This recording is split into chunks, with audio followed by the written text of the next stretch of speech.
The sky before the fire the morning of August 6, 1945, began with a gentle heat that wrapped itself around Hiroshima like a familiar blanket. Street vendors were shouting over the smell of fresh fish, children skipped stones across the river, and a paper kite drifted lazily in the pale blue sky.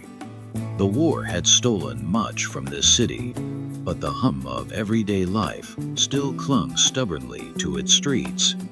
No one looked up at the sky for long. There was no reason to. Not yet. The air was so still that even the crows on the electric wires seemed frozen in place. Housewives were hanging laundry on bamboo poles, the damp cloth swaying softly. In a schoolyard, a group of boys argued over a makeshift baseball game, their laughter echoing against the walls. Somewhere, a radio crackled faintly with news no one was really listening to. It was a morning built on the illusion that time itself had slowed. But high above, where the clouds thinned into white nothingness, something moved. At first it was just a speck, so small that even if you saw it, you'd mistake it for a drifting bird. It glided smoothly, almost lazily, but its heart was a roaring furnace. Its name was Enola Gay, and it was not here to watch the sunrise. Inside that bomber, men sat in rigid silence. Their hands moved over switches and dials with practiced precision, but in the back of their minds was the weight of something they had never done before. One man's eyes darted to the silver cylinder lying in the bomb bay, a thing so ordinary looking it could almost be mistaken for a piece of machinery. They called it Little Boy, a name that gave no hint of its true power. Below, Hiroshima was unaware of its place in history. A tram rattled along its rails, carrying factory workers toward another long shift. The smell of miso soup drifted from open windows. Somewhere, a girl adjusted the red ribbon in her hair before stepping out into the sun. Life was everywhere.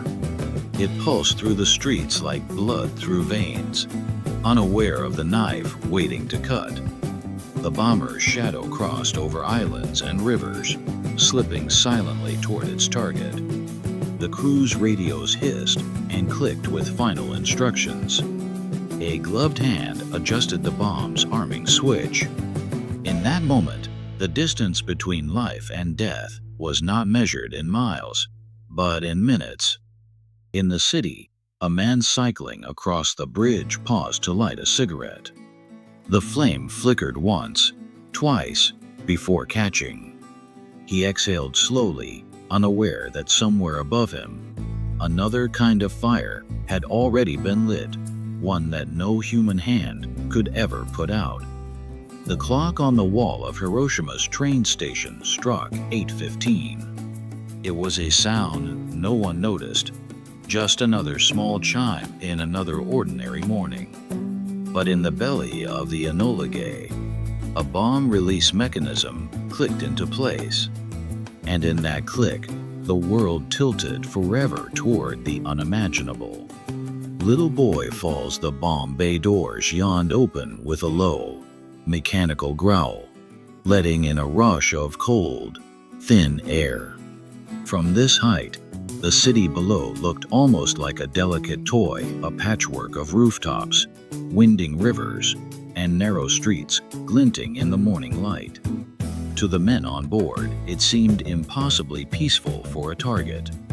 A voice over the intercom, steady but tight, gave the order, "Bomb away." For a fraction of a second, nothing happened. Then, with a metallic shudder, Little Boy slid free from its cradle.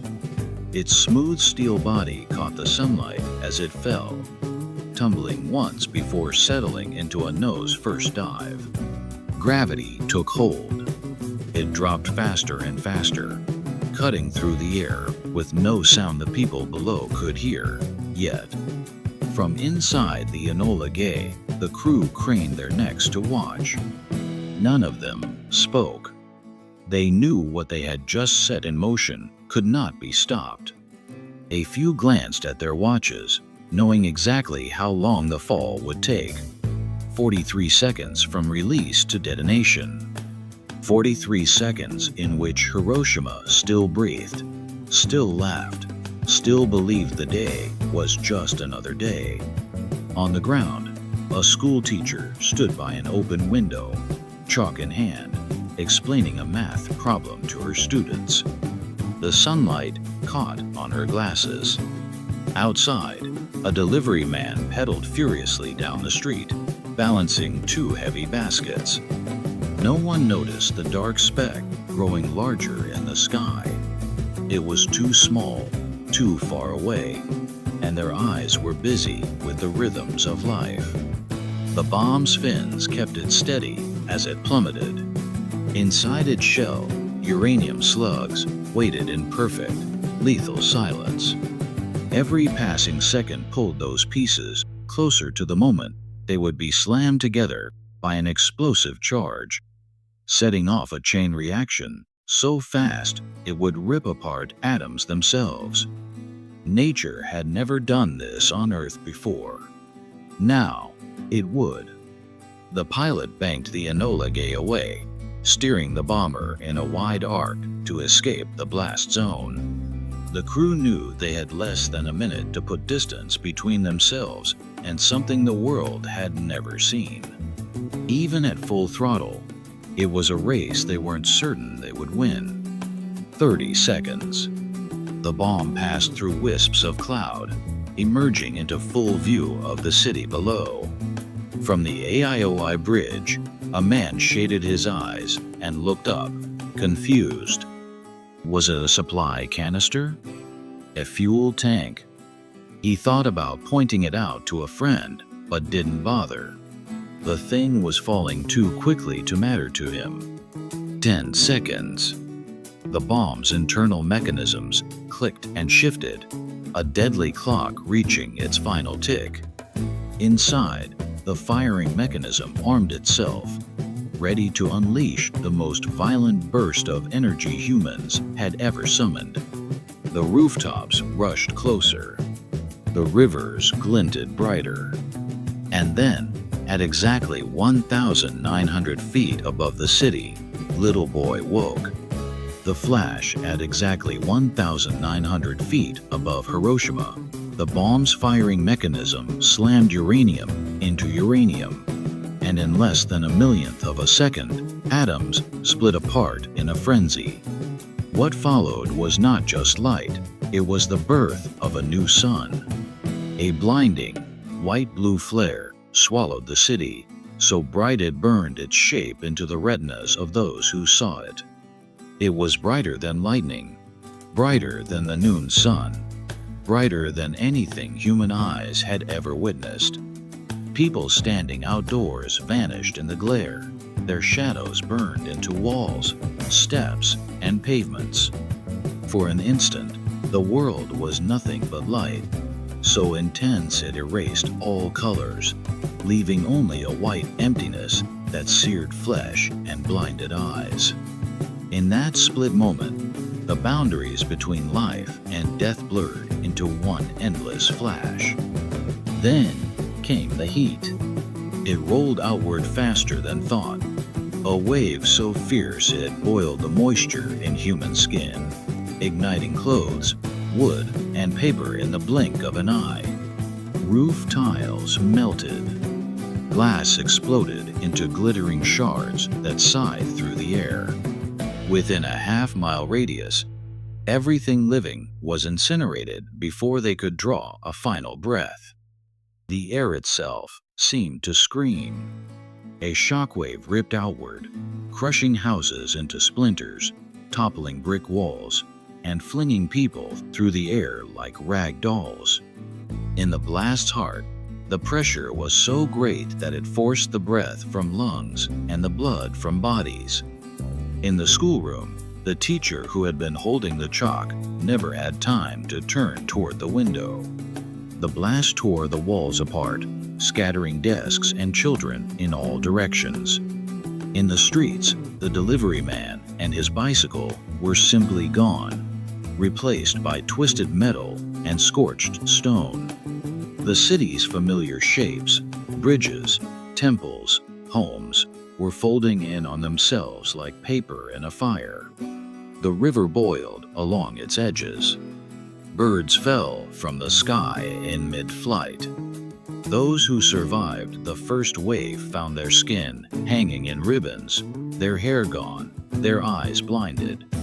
The air was thick with dust, smoke, and the metallic taste of blood. And above it all, the fireball swelled, a sphere of living flame, devouring the sky. In the Enola Gay, the crew felt the shockwave catch them, a giant's hand shoving the plane upward. Through the rear windows, they saw the mushroom cloud begin to rise, a column of red, black, and white churning into the heavens. Even from miles away, the sight was monstrous, alive, and unstoppable. On the ground, those still conscious could barely comprehend what had happened.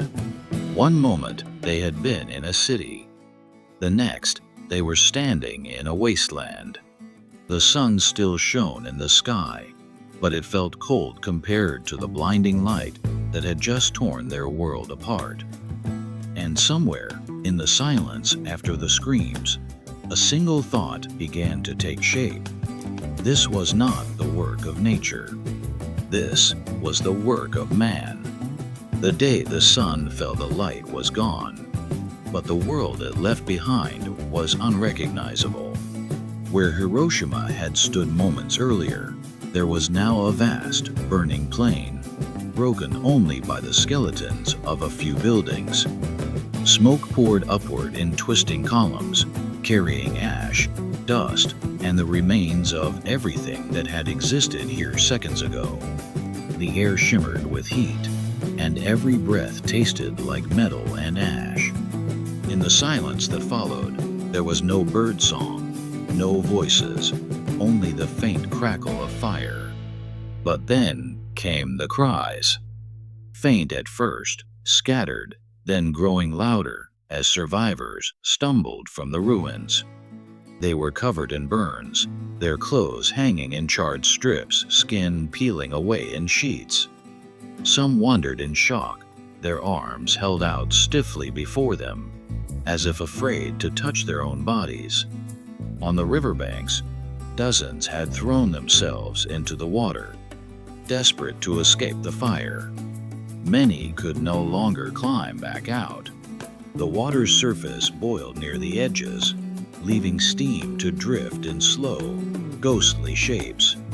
Bodies floated downstream, mingling with pieces of wood and shattered roof tiles. The once clear water was now thick with soot and red. A young boy stood in the middle of the street, clutching a school satchel that was smoking in his hands. His hair was singed away, his eyes wide but unfocused. Behind him, a tram lay on its side, its passengers nowhere to be seen. The metal tracks beneath it glowed faintly, as if the earth itself had been set alight.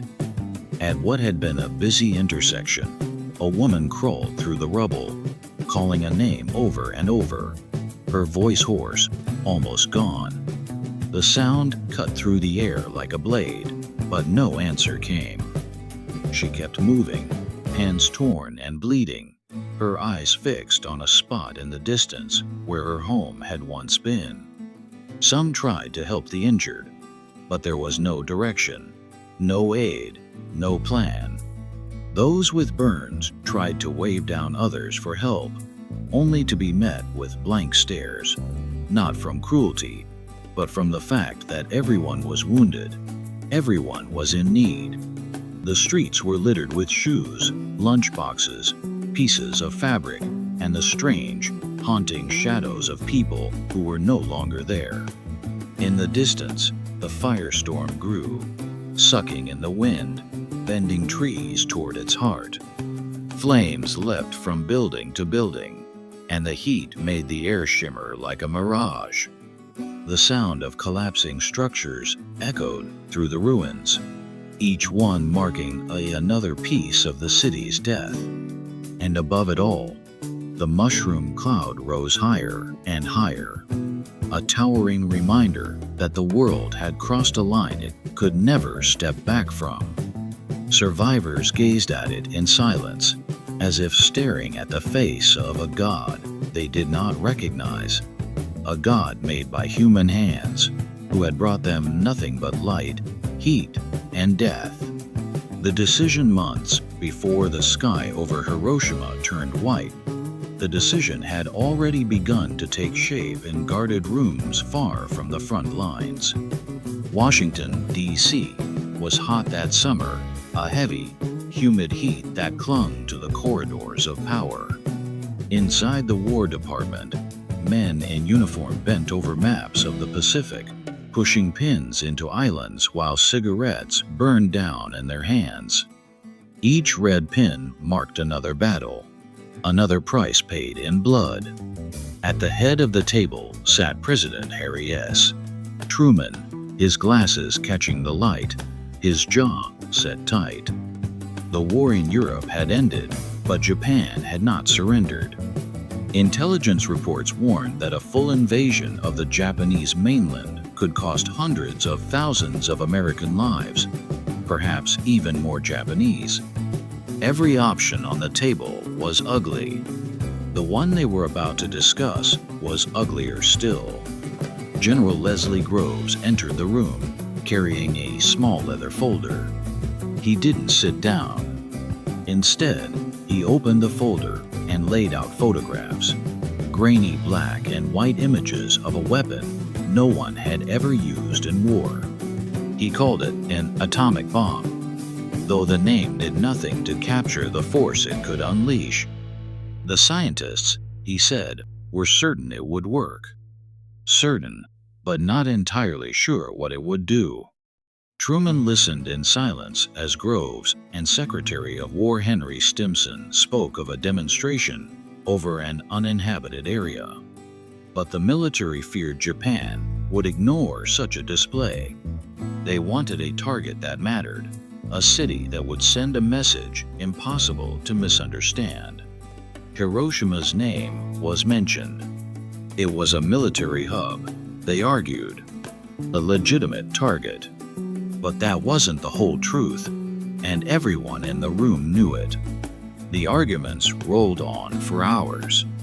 Some spoke of ending the war quickly, saving lives in the long run. Others spoke of sending a warning to the Soviet Union, whose influence was already spreading in the East. A few wondered aloud if unleashing such a weapon would open a door that could never be shut.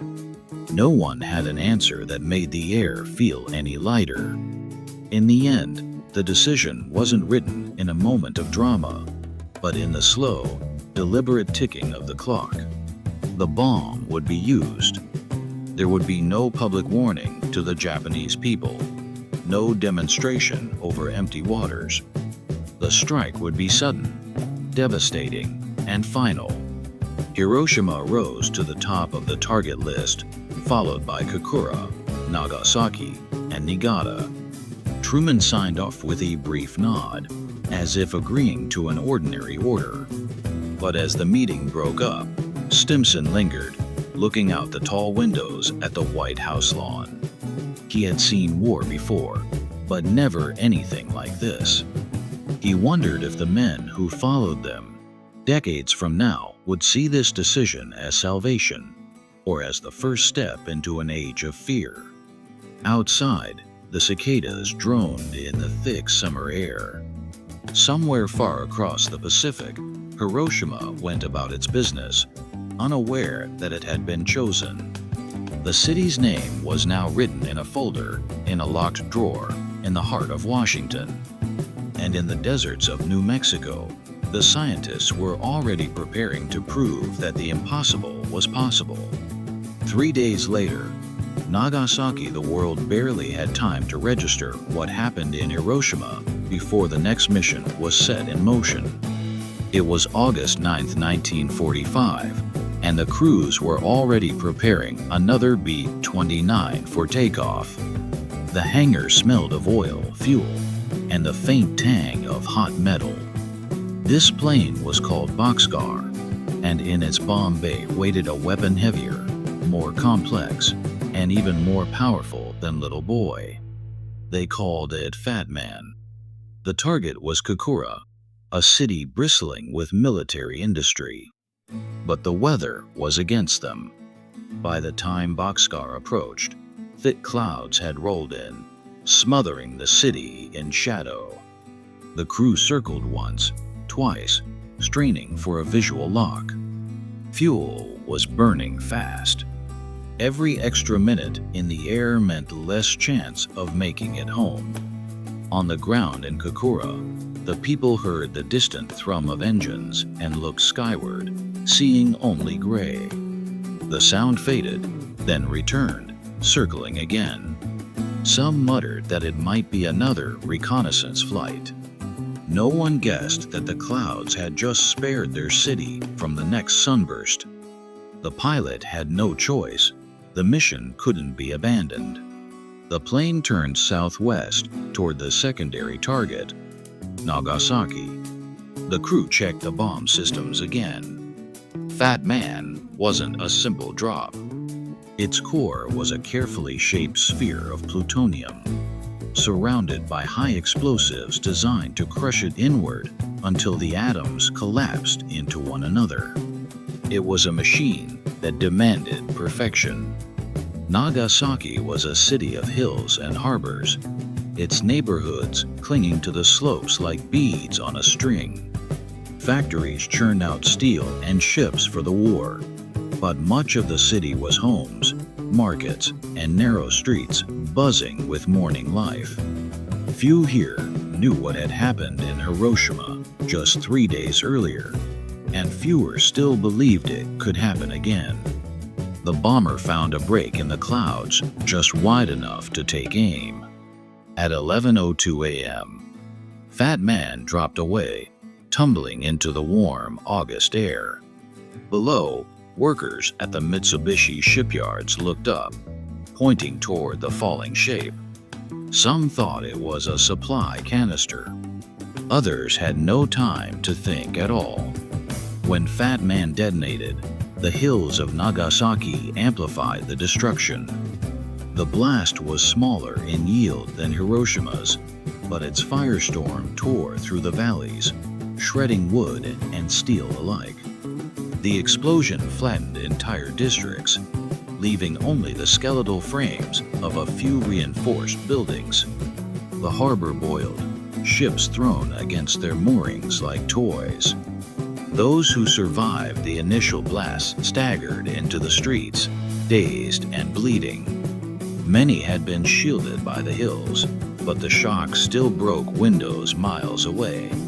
Above it all, another mushroom cloud climbed into the sky, taller, darker, and just as final. The world had now seen 2 cities erased in less than a week, and the message was unmistakable. The age of atomic fire had begun. The world reacts the news didn't arrive all at once. It trickled, then surged, carried by telegraph wires and radio broadcasts that struggled to describe something no one had words for. In Washington, reporters crowded into press rooms, jostling for copies of statements from the White House. The language was clinical. A new weapon. Unprecedented power. A necessary step to end the war. But outside those walls, the word atomic was already taking on a darker weight. In Tokyo, the Imperial War Cabinet received the reports in stunned silence. At first, some thought Hiroshima had been destroyed by a massive conventional bombing raid. But the scientists and military leaders knew better. They spoke in low voices about radiation, about heat that could melt stone, about a city erased in seconds. The emperor's advisors argued fiercely. Some urged immediate surrender. Others insisted Japan could still fight. Across the Pacific, in New York, Chicago, San Francisco, crowds poured into the streets. Some danced, cheered, and waved flags. Headlines shouted Japan hit with atomic bomb, the letters so large they seemed to fill the front page. For many Americans, this was a sign that the war and the years of loss, rationing, and grief might finally be ending. Few considered what the people in those cities had seen and suffered. In Moscow, Joseph Stalin read the news without surprise. He had been told by his spies weeks earlier about the Manhattan Project. The Soviet leader ordered his scientists to accelerate their own atomic program. Hiroshima and Nagasaki were not just the end of one war. They were the opening move in another, a shadow war fought in laboratories and deserts, with the threat of annihilation hanging over it all. In London, Winston Churchill, no longer Prime Minister, but still a giant on the world stage, told colleagues the bomb had changed everything. He imagined a future where entire cities could be wiped out before breakfast, where borders meant nothing to the heat of a nuclear fireball. His voice carried admiration for the weapon's power and fear of what would happen when others possessed it. Meanwhile, in Hiroshima and Nagasaki, the survivors were left to dig through ruins, tend to the dying, and search for water. Few there knew the world was now speaking their cities' names in every language. They were too busy trying to keep breathing, too busy watching the skin of their loved ones turn red, blister, and peel away under the August sun. In Geneva, the Red Cross demanded access to the bombed cities to assess the scale of devastation. But the military kept reporters and foreign doctors away for weeks. The images that eventually emerged, blackened corpses, children with bandaged eyes, cityscapes reduced to ash, spread slowly, each one chipping away at the narrative of pure victory. And so the world reacted in two voices, one of triumph, believing the bomb had ended the war and saved lives, and one of horror, recognizing that humanity had just invented a weapon that could erase itself. In between those voices was an uneasy silence, as if the whole planet was holding its breath, waiting to see if, and when, the light would fall again. Voices from the ashes. Her name was Keiko. She was 13 years old when the light came. When she woke after the blast, her school was gone. The friends she had been sitting beside were no longer there, only a blackened outline on the floor where they had been moments earlier. She walked home barefoot, her skin hanging in strips from her arms. She remembered the smell, not of smoke, but of burning flesh, and the silence, broken only by the sound of her own breathing. Yoshiro had been working at the post office. The shockwave threw him across the room, shattering the windows around him. When he stood, the air was full of dust and paper, letters drifting down like snow. He tried to run, but the streets were choked with debris. He saw people whose faces he could not recognize, not because they were strangers, but because the fire had taken their features away. In Nagasaki, Sachiko was tending her family's small garden when Fat Man fell. She didn't remember the sound, only the light, and then the weight of rubble pinning her to the ground. When she freed herself, her father was gone. Her younger brother was alive, but blind. She led him by the hand through streets she no longer knew, the houses flattened, the air thick with the sound of people calling for water. Some survivors spoke of the sky turning black with ash, the midday sun disappearing behind the smoke. They described rain, thick, black, oily rain, that fell in heavy drops and left streaks on skin and clothing. They didn't know it carried poison, that each drop was laced with invisible radiation that would live in their bodies for the rest of their lives. Many of the Hibakusha would die not from the blast itself, but from the sickness that followed. Fevers came first, then bleeding gums, then hair falling out in clumps. Children cried for mothers who no longer recognized them. The doctors had no medicine for this. There was no name in their books for the kind of death that crept into the blood and bone. Years later, when they told their stories, they spoke not only of the pain, but of the strange, quiet moments, finding a single rice ball left in the ruins of a kitchen, or hearing a bird's song weeks later and realizing it was the first living sound they'd heard since the blast. These moments became anchors, fragments of life pulled from the sea of destruction. Some refused to speak at all. The shame, the memories, and the weight of being a living reminder of the bomb kept them silent for decades. Others spoke so that no one could say they didn't know. They showed the scars, the keloid burns, the missing limbs. They told of parents buried in gardens, of classmates who simply vanished into light.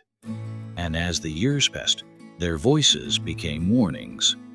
They were not asking for pity. They were asking for the world to remember what it looked like when man's cleverness outpaced his mercy. And with each passing year, the question grew sharper. Would the world listen before it was too late? The Cold War's shadow, the surrender of Japan, should have brought peace. But in the corridors of Washington, Moscow, and London, a different mood took hold, a restless, uneasy awareness that the world had just stepped into a new age. Hiroshima and Nagasaki had not only ended the war, they had demonstrated, with blinding clarity, that any city on Earth could be erased in an instant. That knowledge was a weapon all on its own.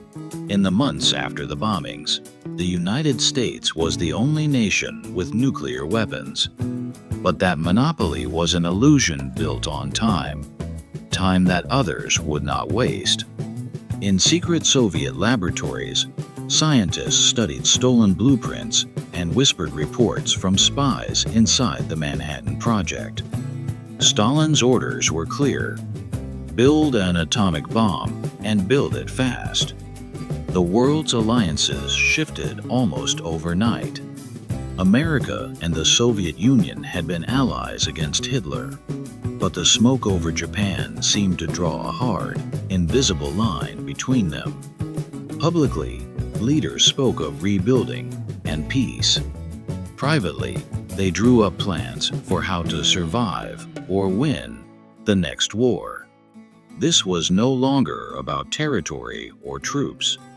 It was about who could wield the sun itself as a weapon. In deserts across the American Southwest, scientists tested new designs, each one more powerful than the last. The first hydrogen bomb, capable of destroying not just a city, but an entire region, existed on drawing boards before the ruins of Hiroshima were even cleared. In the Soviet Union, their own bomb was racing toward completion, spurred on by the knowledge that hesitation could mean annihilation. Ordinary people felt the change, even if they couldn't see the blueprints or the classified memos. School children learned to duck and cover, crouching under desks as if wood and steel could shield them from a nuclear firestorm. Cities built fallout shelters, stocking them with canned food and water barrels. In living rooms, families heard the phrase, mutually assured destruction, for the first time, a promise that if one side launched, the other would respond, and both would burn. Politicians called it deterrence. Historians would later call it the balance of terror. The bomb was no longer just a weapon. It was a symbol, a currency in the brutal economy of the Cold War. Countries without it were vulnerable. Countries with it were haunted by the knowledge of what they had. And yet, even as the stockpiles grew, there were those who warned that more bombs meant not safety, but inevitability.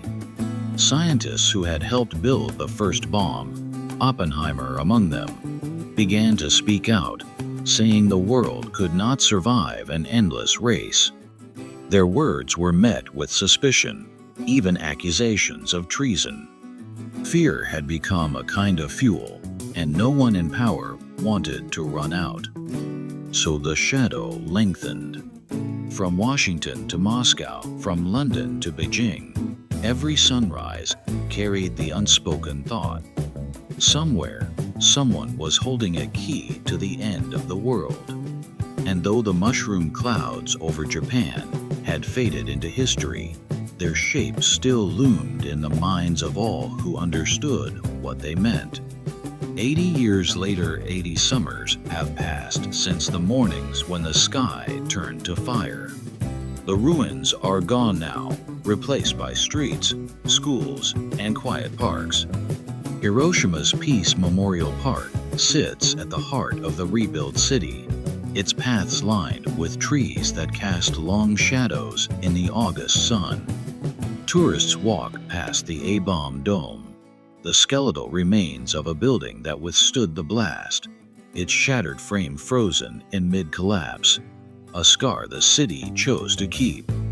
In Nagasaki, the Urakami Cathedral has been rebuilt from rubble, its walls standing where they once crumbled under the fireball.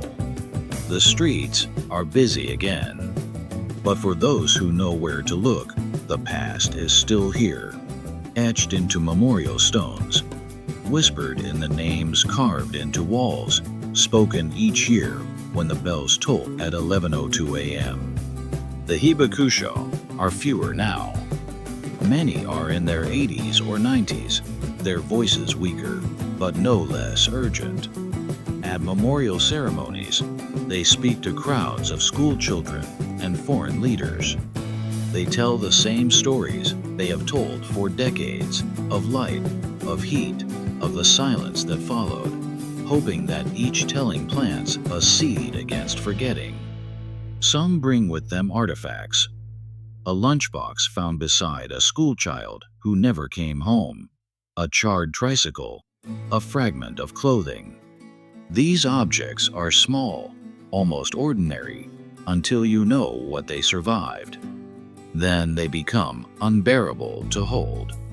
They are reminders that the bomb was not an abstract weapon, it was something that landed in the middle of human lives.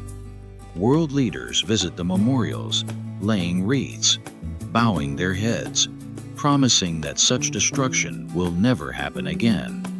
Yet the nuclear weapons still exist, thousands of them, in silos and submarines, waiting for the day when promises are forgotten. Some nations have signed treaties to disarm.